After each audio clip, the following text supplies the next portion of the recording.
Welcome to the second seminar.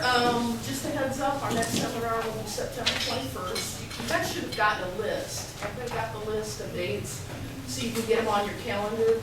We're fortunate next time to have Dr. Brad Klinger, a new faculty member with us, talk. So all will be here for that one. Going around our guest roster and the class roster for everybody to sign in for. Without further ado, this is Liz Easley. A lot of you know Liz. Liz is a senior doctoral student here. Liz did both her undergrad and master's at JMU and had a brief stint teaching at Eastern Kentucky, and then came to us as a doctoral student. She's taught at Transy and other places. If you're looking for equipment, she and Nick are two people that you always look to find things. You know, one thing that I got as feedback from our seminar last spring was an appreciation for not only the excitement that goes with research and how it really does boil down to, you know, being able to ask a question and answer it properly. But I think from the seminar, you know, we got a lot of people interested in research, either by volunteering as subjects, helping others that are collecting thesis data, or helping others be involved with other research projects. It probably isn't a part of Liz's dissertation or presentation here today, but you know, if we had a little more time, I think she could also tell you some of the absolute triumphs and joys about being involved in research, and also some of the not unsurmountable barriers, but some of the things you need to think about. Like, she's working with 7 to 11-year-olds, and whoever thought you'd have to go teeth check before you put a mouthpiece on a child, because at that age, some kids are still losing teeth. You know, she's encountered a number of issues. I really appreciate Liz, you've been very diligent. Maybe you're going to say this already. You know, she started her first week of data collection, and to date, with the help of others in this room, have collected 6 of her 60 subjects, which is pretty remarkable. I think she has probably 15 hanging in the wings, being delayed a little bit because she's got another barrier to jump over, a hurdle to pass, and that we need to have physical exams and maturational assessments on the children. And currently we have a nurse practitioner that can only come over, you know, part-time for us. So Liz has really made use of. The other day Liz was leaving to go somewhere. Where are you going? Oh, I'm going to the Y to recruit children. I mean, we don't have to say it. Liz knows that one of the hardest parts of doing research, at least with human subjects, is scheduling everybody's times and actually the recruitment of your subjects. But by the way, I got another 3 emails today. Woohoo! Randy Chris was here. Thank you, Randy, who put us in touch with the jump rope team, and a lot of children and parents that are interested in participating in this study. So without further ado, Liz. Thank you. What an introduction. So I'm really excited to share my dissertation project with you all today. This presentation is a modified presentation of my proposal that I gave last spring. The title of my project is Cardiorespiratory Responses in Healthy Weight and Obese Women and Children. So like Dr. Clacy said, we're working with 7 to 11-year-old children, but also their mothers. So ideally, we're looking at a dyad study. Oops. Here we go. I don't think it comes to a surprise to anyone in this room that obesity in adults and children is continually increasing. We're all kind of familiar with that fact that we have this obesity epidemic going on in the United States. So for my study, it's really important that we know how we're defining overweight and obesity. And we're using body mass index, or BMI, which we know is not the best way to really look at somebody's body composition. But we are using it to classify obesity status for the purposes of this study. So we all know that BMI is a weight per height ratio. And adults with a BMI greater than 24.9 kilograms per meter squared are considered overweight. With a BMI greater than 29.9 kilograms per meter squared, they're considered obese. Now with children, you have to look at it a little bit differently because children are continuously growing. So we have to kind of account for that. So we look at BMI percentiles. Children with BMI percentiles greater than the 84th percentile, but less than the 95th percentile are considered overweight. And that's a little bit different than a couple years ago where we called this kind of range of BMI percentiles at risk for overweight. Greater than or equal to the 95th percentile is considered obese. And previously this was called overweight. But as this obesity epidemic has grown, they've kind of changed some of that terminology. So we're looking at overweight and obese. For my study, I'm strictly looking for obese. So I can't use anybody in this range of BMI percentiles. And I'm looking for healthy weight, like the title says. These are the CDC growth charts. So these BMI percentiles are based on weight and height for each gender and age. So there's one different for girls and boys. We used to have to use these growth charts, but now the CDC website has a handy-dandy calculator that allows us to easily calculate the percentiles to make sure our subjects fit into our study. Just another slide on trends in adolescent and childhood obesity. Even though this slide says overweight, this figure is using the previous terminology of greater than or equal to the 95th percentile. So this is data from the 1999 to 2004 NHANES, and it's showing that for children 6 to 11 years old and 12 to 19, so that's the blue and red lines respectively, we're looking at about 17% obesity rates. Okay, so getting to my study and what we're looking at, as the title kind of leads you to believe, we're looking at two of our health-related aspects of fitness: cardiorespiratory fitness and body composition. Now, VO2 max is typically the non-invasive criterion measure for determining what cardiorespiratory fitness is.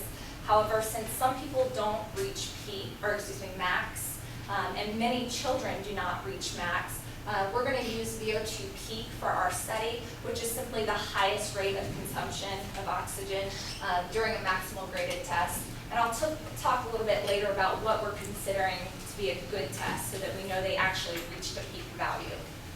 We're also looking at heart rate recovery and endothelial function. Since we know that these are indicators of parasympathetic activity and peripheral arterial tone, they must be related to cardiorespiratory fitness in some way. So we're looking at those as well.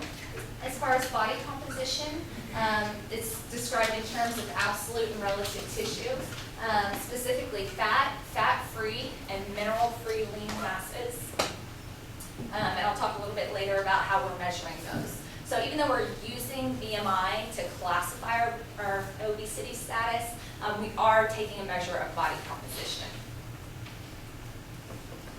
So I thought I'd go through and give a little bit of background as what you could expect when comparing children and adults and healthy weight and obese. When it comes to VO2 peak, when it's described in absolute terms, adults tend to have higher VO2 peaks simply because they're larger and have more muscle mass and more metabolically active tissue. When it's scaled relative to their weight, they tend to be similar. When comparing healthy weight and obese, in terms of absolute, obese subjects will have similar or higher values when it comes to VO2 peak. So this would be in liters per minute. When we look at it in terms of relative, so milliliters per kilogram per minute, obese subjects will have lower values because they're penalized for that extra weight that they're carrying. So that shouldn't be shocking to anybody in here. We kind of already know that. Looking at heart rate recovery and how it relates to cardiorespiratory fitness. If you all were here, I think it was last semester when Dr. Allison Bailey came in and talked a little bit about heart rate recovery and abnormal responses. She talked about these first two values being found to be abnormal when we're talking about heart rate recovery. So heart rate recovery is your peak value, so the highest heart rate that you reach during an exercise test, minus the heart rate that you're at 1 minute post-exercise. So if that's less than 12 beats per minute or 18 beats per minute, depending on what source you're using, that would be considered an abnormal recovery.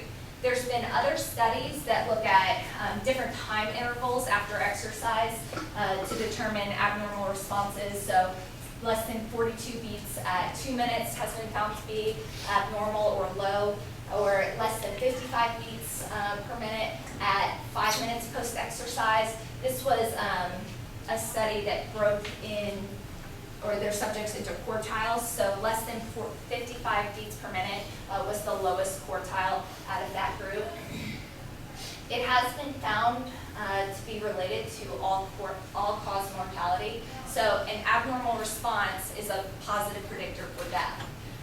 One particular study found that once mortality rates, once heart rate recovery is less than 21 to 23 beats per minute at 1 minute post-exercise, then that's when we start seeing this increase in mortality rate. In addition, exercise capacity has been found to be related to heart rate recovery. So the relationship between an abnormal heart rate recovery and reduced exercise capacity has been found. And then a shorter exercise test duration, so a lower fitness level, because they can't stay on the treadmill as long, is associated with a lower heart rate recovery.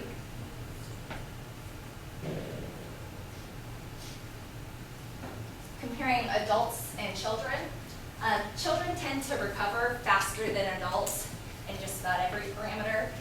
So multiple studies have found that children's heart rate comes back to baseline faster than adults. The one thing to remember is children tend to have higher resting measures, so their heart rate is higher, so it's easier to come back to baseline for them. Looking at healthy weight versus obese, overweight and obese individuals have a slower heart rate recovery compared to their healthy weight counterparts.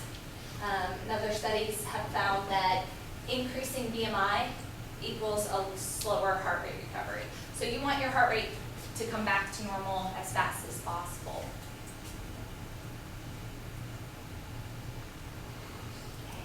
Endothelial function. So just a reminder of what your endothelium is.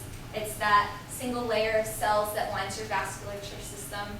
And the role of your endothelium is multifaceted. It plays a role in maintaining your vascular tone, inflammation.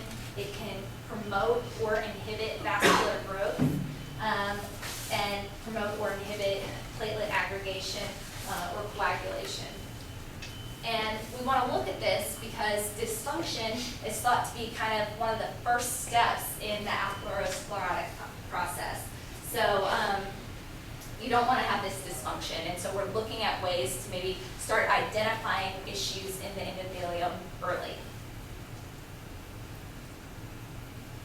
So how is this measured? There's a lot of ways to look at endothelial function. I've read tons of articles where they're looking at different things. They're calling endothelial function, sometimes they talk about arterial compliance, arterial stiffness. So there's multiple ways, but when we're talking about just endothelial function, the two primary ways that I've come across in the literature is ultrasound-based flow-mediated dilation and reactive hyperemia peripheral arterial tonometry. So a lot of words there. Starting with the ultrasound-based flow-mediated dilation, basically that's measuring changes in the brachial artery diameter after stress is applied. So basically what they do is inflate a blood pressure cuff to a suprasystolic level, so they occlude blood flow, typically for a period of 5 minutes. And then when they release the air in the cuff, you're looking at the dilation of the brachial artery because that's a normal response to that stress. The things that I've read about that is the occlusion sites vary. So some labs are occluding at the upper arm, some are actually looking at forearm measures, so the numbers are kind of varying. Additionally, it's non-invasive and it's affordable, so it's a great measure to not put a lot of stress on your subjects.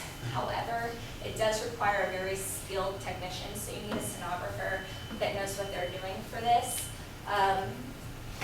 and some standardization, so that we know that, you know, where the occlusion is happening at. So there has been some intertester reliability issues.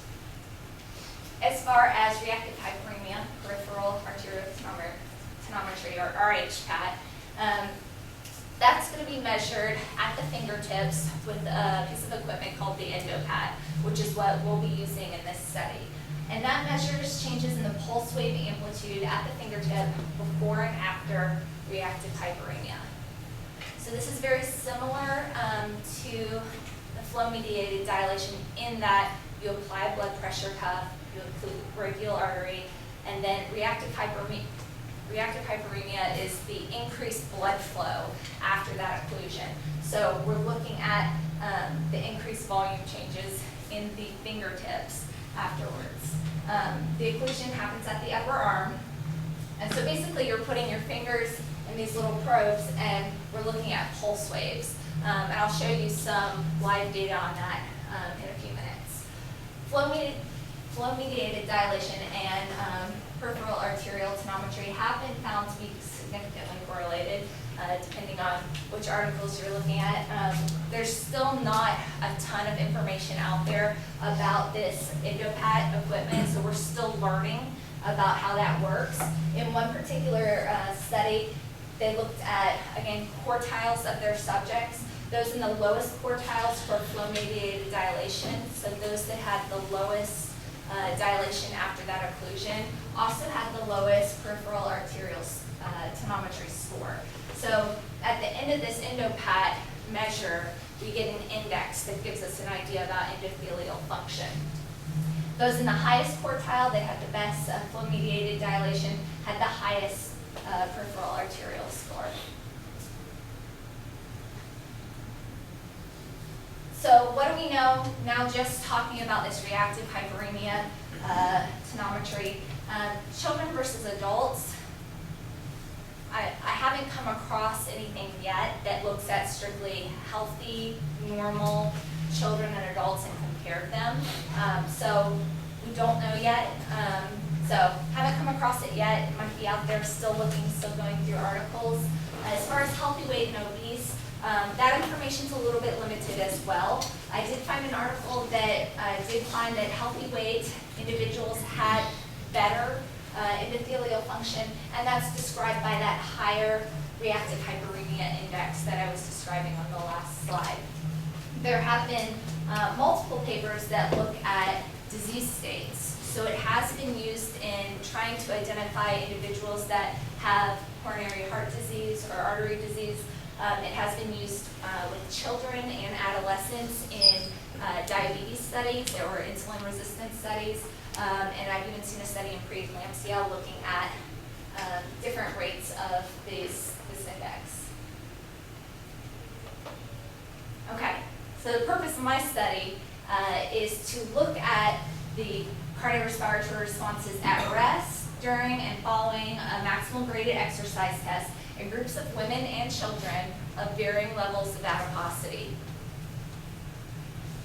And to accomplish that, what I want to do is look at the absolute and relative differences in resting measures. So that's going to be our heart rate, our blood pressure, and our endothelial function at rest. And then during our graded exercise test, look at the relative and absolute differences between peak heart rate, peak VO2, and blood pressure. During recovery, so after our graded exercise test, we're going to look at oxygen consumption, heart rate, and blood pressure. So here's our heart rate recovery. And ideally, we also want to look at the relationships between endothelial function, VO2 peak, heart rate recovery, body composition, and we're also going to look at some physical activity data. So I'll get to that in my methods. So based on my power analysis, I'm going to need 60 subjects. Like Dr. Flacy said, we've tested 6, so only 54 more to go. And we've divided that into groups of 30 women and 30 children. The age ranges, you can see here, we've already talked about, we're looking for 7 to 11-year-olds. Ideally, we're looking for prepubescent children because we're grouping boys and girls together, so we haven't chosen one sex here. And then we're just looking at women ages 25 to 45. We chose this age range because we're looking for individuals that are going to be at low risk for exercise testing. So while Dr. Placey said we were giving the children a physical, the adults are really just filling out a PARQ, a physical activity readiness form, and they're doing a medical history. So we're choosing individuals that are low risk and then trying to screen for any issues that we might have. And then each of those groups will be broken down into 15 obese, 15 healthy weight, based on those BMI percentiles that I discussed earlier, and 15 obese and 15 healthy weight for the kids. So slowly but surely getting there. As far as exclusion criteria, known heart disease for either group. For the women, previous heart attack, diabetes, hypertension, pregnancy, orthopedic limitations, COPD, smokers. There's multiple things that we're excluding from the study. One challenge that we might run into is obese individuals tend to run into higher rates of hypertension, diabetes, and that sort of thing. But with our age range being a little bit lower, hopefully we won't run into as many issues with that. Children, any congenital heart defects, diabetes, orthopedic limitations, endocrinopathies, anything like that, we want to exclude. Basically, we're looking for otherwise healthy subjects. Okay, so as far as our methods, first thing after informed consent, they're coming in and getting height in centimeters on a wall-mounted stadiometer and weight on a calibrated scale. We can go ahead and calculate their BMI right then to make sure that they fit into our categories and get those percentiles for the kids. For body composition, that's the next thing we do. We're doing a DEXA scan for that, so that'll give us those measures of fat, fat-free, lean, and mineral-free lean tissue. One of the hoops that we had to jump through this summer to get this testing off the ground was making sure our lab could do pregnancy testing. So we have to have a special waiver to be able to do that because all women of childbearing age have to be pregnancy tested prior to doing a DEXA scan. So that's a new University of Kentucky policy. So that slowed us down a little bit this summer. So women and children are both getting scanned. And that gives them a good 10 minutes to lay down, get all their resting measures down.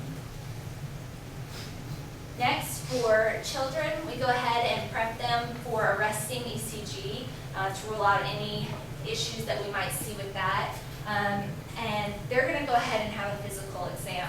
So like Dr. Placey said, we do have a wonderful nurse practitioner that comes in and essentially does a school physical. Checks for things like loose teeth and orthopedic limitations, making sure they have the coordination to stay on the treadmill and not have any issues there. So she spends time with the parents discussing medical history of the child. And then for adults, they do a resting ECG. So we do check for that, and then they're filling out the physical activity readiness questionnaire. Is everybody familiar with that? Yeah, okay. So basic form, 7 yes or no questions. Just helps screen for things like blood pressure medications, any reason that they should not be exercising, orthopedic limitations, and then a medical history. So the other thing during the physicals that our nurse practitioner does for us is maturational staging. So we're doing Tanner staging on these children to make sure they are prepubescent. So here is one of our subjects sitting doing the endopad. Again, that's our measure of the endothelial function. The blood pressure cuff is moved to the non-dominant arm. So we get a resting blood pressure just to get a baseline. We do that on the dominant arm. They suggest that you do the occlusion on the non-dominant arm because there's a little bit less muscle mass, and occlusion is thought to be easier. So we do 5 minutes of baseline measurement. So basically your fingers, your index fingers, are going into the ends of these little pneumatic probes that offer counter pressure at 70 millimeters of mercury. So that prevents any blood pooling in the fingertips. 5 minutes of baseline measurement, 5 minutes of occlusion, and then 5 minutes post-occlusion. And basically you can see both arms, or both fingers are being used, but only one arm's being occluded. And the benefit to that is we can use this arm as a control arm and kind of control for that. And then I mentioned that the end result is an index that the software calculates for us.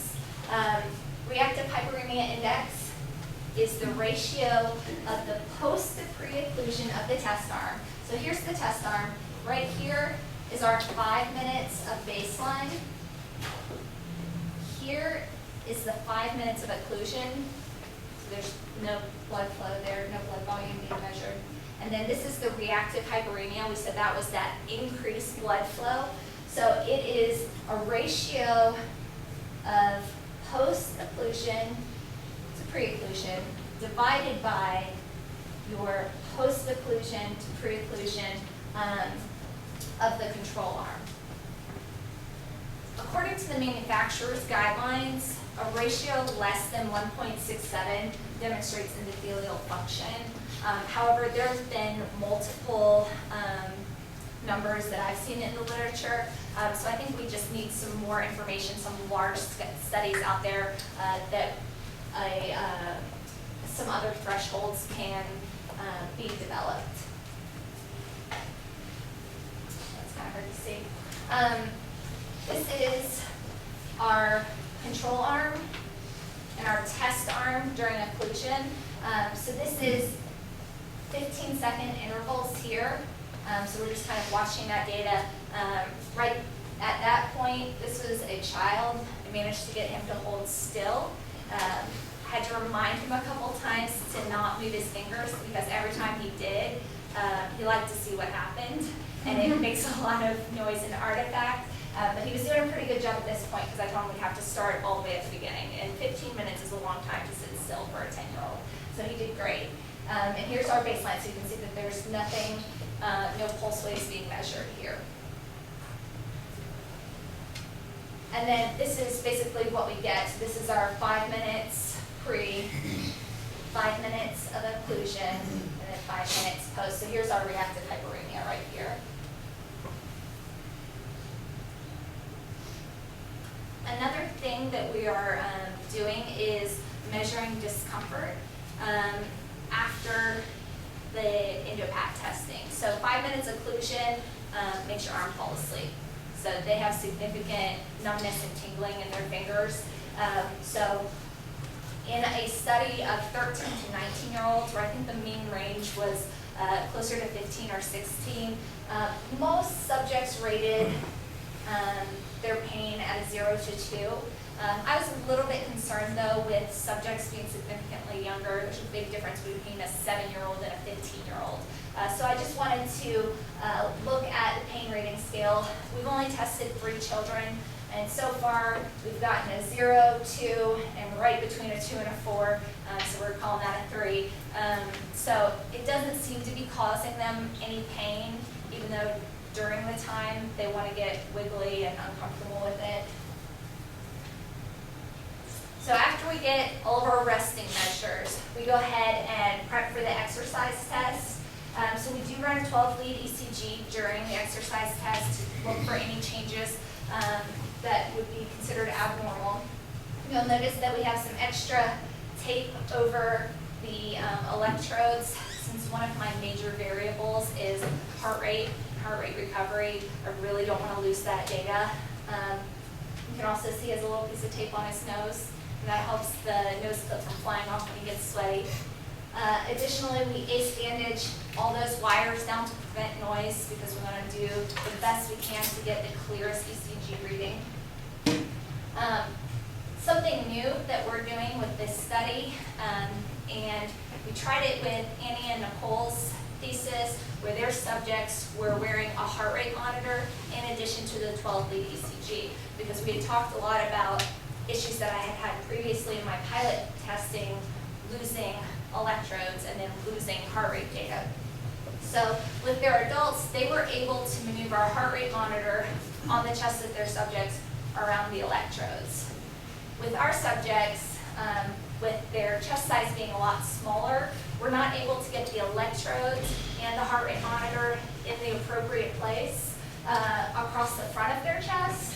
So we're using what we're calling the Clacy method, applying it to the back of their chest, or to their back. And so we just are basically putting it on backwards, and it's still keeping up with the ECG. So it gives us a way to kind of have a backup if we lose any of our electrodes. So far we've done pretty well with that and haven't lost too much as far as ECG. And then we are taking blood pressures during every stage, so we go ahead and get that blood pressure put on them, and they wear that for the entire test.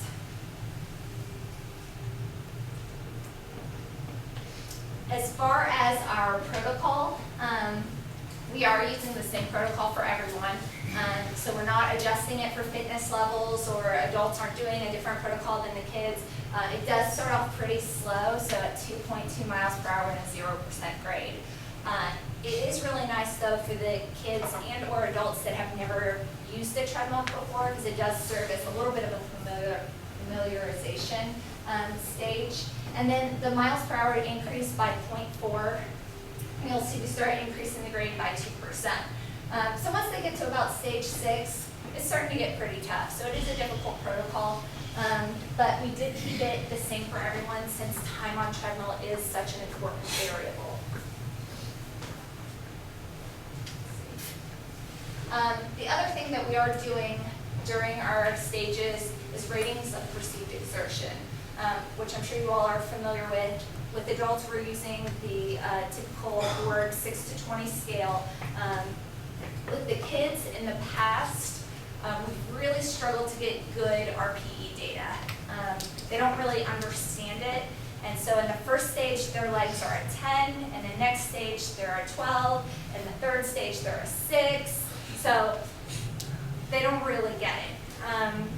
So we've worked on really trying to explain what the RPE is, but we're also using a modified Borg scale, so it's the 1 to 10, but it also includes pictures. So it's got a little guy running up a hill, and as the guy's running up the hill, he gets obviously more exhausted. So we're also doing that. So we're doing a legs, chest, and overall rating on the Borg 6 to 20 scale. And then we're just doing an overall on that picture scale to kind of look to see if they really know what's going on. Like I said, I've only tested 3 children, and they've been a little bit older. I've had 2 10-year-olds and a 9-year-old. And they seem to get it. So we'll have to see what happens when we get a couple 7-year-olds to see if they really understand what's going on. VO2 criteria. So for children, we're using a little bit different standards than what we would use for adults based on previous reports. We're looking at an RER of at least 0.99 or a heart rate of at least 190 and obvious signs of fatigue. For women, it's more traditional RER of at least 1.1, achieving their max predicted heart rate, and an RPE of at least 17. And so far, we've had really great tests. You can tell when a kid's not really trying and putting on a little bit of a show for you. So, so far, everybody's done a really, really great job, and we've been able to use all of our data. For heart rate recovery, once our subjects signal that they've reached their maximum level, their volitional fatigue, we're using a passive cool down. So that's not typically what we do in class or what we do with exercise testing, but since our variable that we're looking at is heart rate recovery, the correct way to do that is go ahead and to do a passive recovery. Again, we don't do that typically because you have all of that venous pooling and people get lightheaded and dizzy. So we immediately sit them down in a chair and monitor them. We're looking at heart rate every minute for 5 minutes post-exercise. So just recording that based on the ECG and the heart rate monitor. So we are recording all of the data that we get. Blood pressure is monitored every minute for 5 minutes as well. So we are kind of monitoring their responses, asking them how they're feeling. We're still collecting metabolic data during this time. After we finish with the lab testing, we are sending them home with a pedometer for a couple of days, as well as a 3-day diet record where they're doing 3 consecutive days, 1 weekend day, and 2 weekdays. So that's traditionally what's done with a 3-day diet record. So either a Sunday, Monday, Tuesday, or a Thursday, Friday, Saturday, and they record everything that they eat. So we spend a little bit of time going over exactly how to do that. So they're asked to write down what they eat, how much of it is that they eat, and what time that they eat. They're also filling out an age-appropriate activity survey. So we have different surveys for both adults, the women, and children to fill out. So just some additional data that we're collecting. The parents are also filling out an attitudes and beliefs survey in response to their children. Group mean differences are just going to be compared using ANOVA, and then we're looking at relationships between our variables using the correlational analyses. And that's all I have so far. Like I said, I'm just into testing now. I've just started. So hopefully by the end of this semester, it's a pretty lofty goal to have 60 people. But I have about a quarter of my subjects scheduled and several more that are waiting. We are, struggling with getting enough dates for physicals because we do need to make sure our kids are safe to participate. So we're working on it. So far I've had so much help in this study. Dr. Placey, Dr. Bailey, Dr. Black, Dr. Bradley, and Dr. Lenny is my committee for this project, and they gave so many suggestions and adjustments during my proposal meeting that's been really helpful. Lenny Tony is our nurse practitioner, and she's amazing and does a great job with the kids. And Kelly has been incredibly helpful, in addition to Allison, who's one of our undergraduate majors. In fact, Dr. Placey, Kelly, and Allison came in last Saturday, and we tested for 5 hours in the lab on a Saturday. So without this group of people, this would be completely impossible. That's all. Questions? Yes? I have a comment and a question. Wonderful. You were talking about getting the kids to sit still for, I don't know how this would affect the blood pressure, but could you show them on maybe a portable DVD player like Looney Tunes or something? That's a great idea. Just I don't know. I think that would be a great idea, something to kind of distract them, because the kids that we've tested thus far, every minute is, how many more minutes? It's like 14. Yeah. So I think that's a great idea. We've discussed doing that in the past with Dr. Placey's study, where she's looking at 2 to 4 year olds on a DEXA scanner, and we had one child where we held Bill Nye the Science Guy, which is apparently his favorite TV show, in front of a 2-year-old, and he laid still for that. So yeah, that's a great comment. Are you controlling for birth control or menstrual cycle during the max test for the women? We have not kept track of that. Okay. But it's something that maybe we should look into, maybe at least keeping track of that and just seeing where they're at on the menstrual cycle. I think the luteal phase, the VO2 peak, it either increases or decreases. I can't think of it off the top of my head. Okay, that's a great suggestion. Definitely take that into account since we're only 3 people in on the adults. So, thank you. Yeah, you mentioned in the beginning you're looking at the diets with the parents and kids. Do you have hypotheses, or was there other research on, the parent and the kids' outcomes versus kids compared to other adults? Like, do you think they'll be similar, or are you just comparing all kids and all adults? It's interesting that you bring that up because I kind of forgot to mention that. We have an age range of 25 to 45 for the women and 7 to 11 for our children. First of all, we've run into the fact that those age ranges aren't matching up as well as we thought. So we have women that are willing and wanting to participate, but they're out of that age range. I've also come across women that have multiple children. And so then I have one woman with 2 children and I have to kind of fill in a spot. So right now I actually only have one family that has completed this study. It was one woman with 2 children, identical twins that came in. Everybody else has either been a child or a singular adult. So it hasn't worked out as well as we had hoped for. So right now we're going to be looking at adults versus the children. You know, in an ideal world, all the healthy weight women would come in with healthy weight children and all the obese women would come in with obese children. But unfortunately, it's not going to work out that way. So I appreciate you bringing that up because right now we don't have an exact diet study. It's really just pairs of individuals. Mm-hmm. Yeah, I think that would be interesting maybe in a future study to look at parents and kids and how similar their scores are. Definitely. That was a goal, and it's still a goal I think Liz is shooting for. We realize she might have to, fill cells in now and then. She told me she wanted to graduate sometime this century, so was one of the reasons. But as soon as some of her committee members heard that she was doing diets, immediately they wanted to add cheek swabs and collect genetic data. I mean, there's real interest in doing that. She's actually been contacted by a number of people who have twins. And I told her this may turn into a twin study, fraternal twins.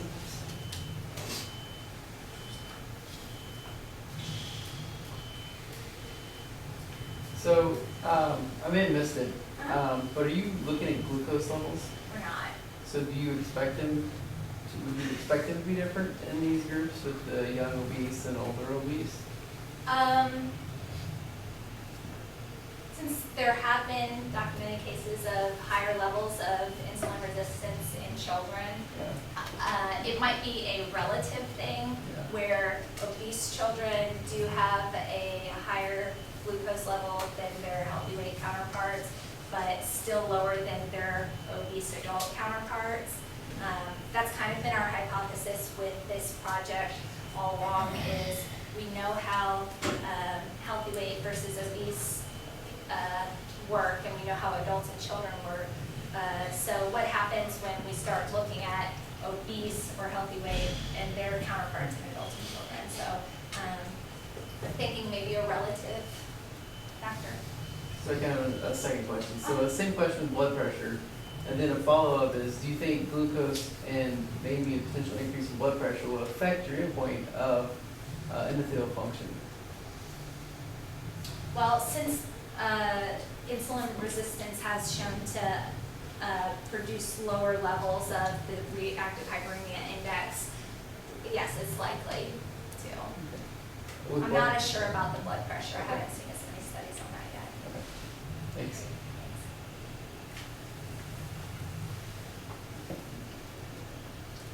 Say something, Liz, about the activity measures you're collecting. Could you tell them a little bit about the particular medical grade pedometer that you're using? Oh yeah, sure. So it's a pedometer, however, it does account for stride length. So that's another thing I did forget to mention. One of the things that we are measuring during their lab visit is how long their stride length is, which has been a challenge with the children, specifically the identical twins, where it became a stride length contest and not their actual stride length. But basically we're having them walk 10 steps in the hallway, measuring that length, dividing it by 10 to figure out what their stride length is, so that we can get distance measures as well as step counts. These pedometers also look at time spent in moderate to vigorous physical activity, which is a great thing to know. There's different levels that you can set on the pedometers. So they come set at the adult levels, and then I can go in and change them and alter them for the children because it's a little bit lower, the ranges. So we're getting those measures across the same days that they're keeping track of their food record.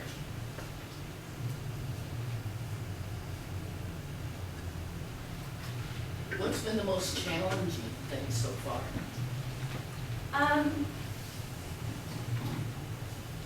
I think recruiting is always, that's the thing I was most worried about.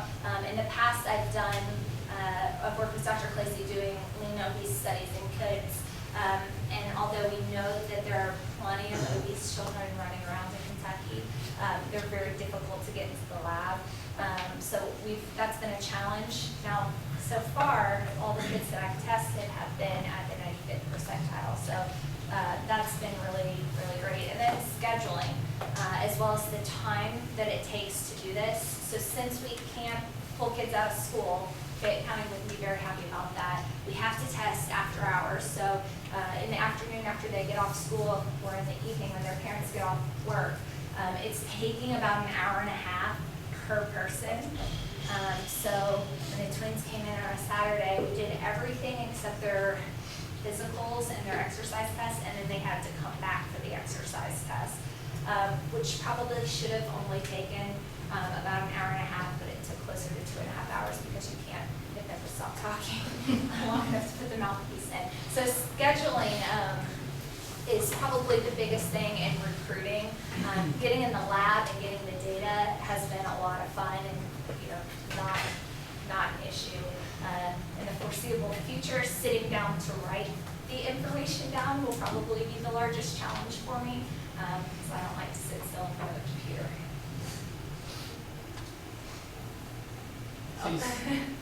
Go ahead. I just have a short question. Were you able to get incentives at all for the participants? Yes. So with children, when we recruit, we do tell them about our incentives, but we never try to lead with the monetary compensation.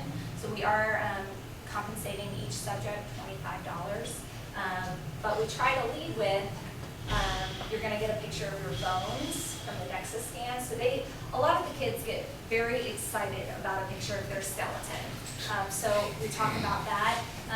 And a lot of the children are very excited about the exercise test. So when I go to recruit at the YMCA, I take a binder full of pictures, and we flip through and talk about the things that they're going to get. So we try to lead with, this is going to be fun, and there's no needles, and this is cool science stuff. And when we talk about the exercise test, I always say, this is what the athletes are doing on the Gatorade commercials, and they're like, oh yeah. So, and then we kind of end with, and you get a little bit of money, and that helps too. So you said it was hard to get kids in here. Is that because the kids don't want to do it, or the parents don't want to bring them?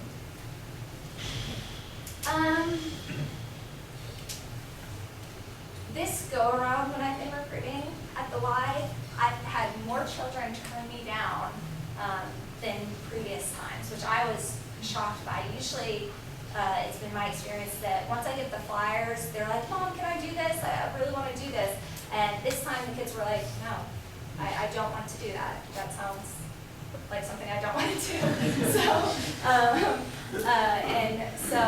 I'm like, do you want to take a flyer and think about it? And they're like, no, I don't.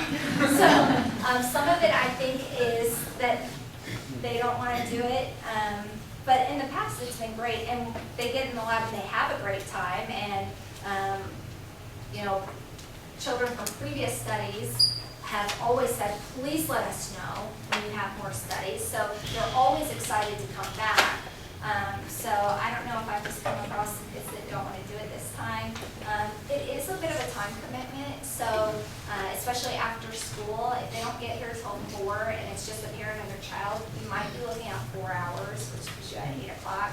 Some 7-year-olds go to bed by 8:30. You've got to think about homework and that sort of thing. So I think the time commitment could be kind of discouraging to the parents. So, but overall, most parents have been really excited decided to get their kids involved with the science and that sort of thing. So the parents have actually been very supportive that I've talked to. So we'll see. Hopefully it'll get better. Yeah. The twins were very excited about the fact that they were helping Liz become Dr. Easley. They were very excited about that. In fact, they expressed great interest in being invited not only to the graduation ceremony, they wanted to hear about that, and what Liz would look like and what she would be wearing, and they also want to be invited to the post-graduation party. So there may be a lot of youth represented at the eventual party that you all will be invited to. Any other questions? Well, thank you very much. Again, September 21st is the next one with Dr. Fleener speaking to us. Thanks, everybody, for coming. Liz? If anybody knows of anyone that might want to participate in this study, I'm sure Liz would love to have your name and number or contact information on a friend that you might know that has children of this age range. Yes, please. And if any of you are interested in helping, there are certain requirements put forth by the IRB committee. Even to observe, you have to have passed an online course called Protection of Human Subjects. It talks a lot about confidentiality of data. We have to have you complete that, but if you're willing to stick around after hours and maybe come in on a few weekends, I think you can get involved with some really exciting things that are going on. So let us know.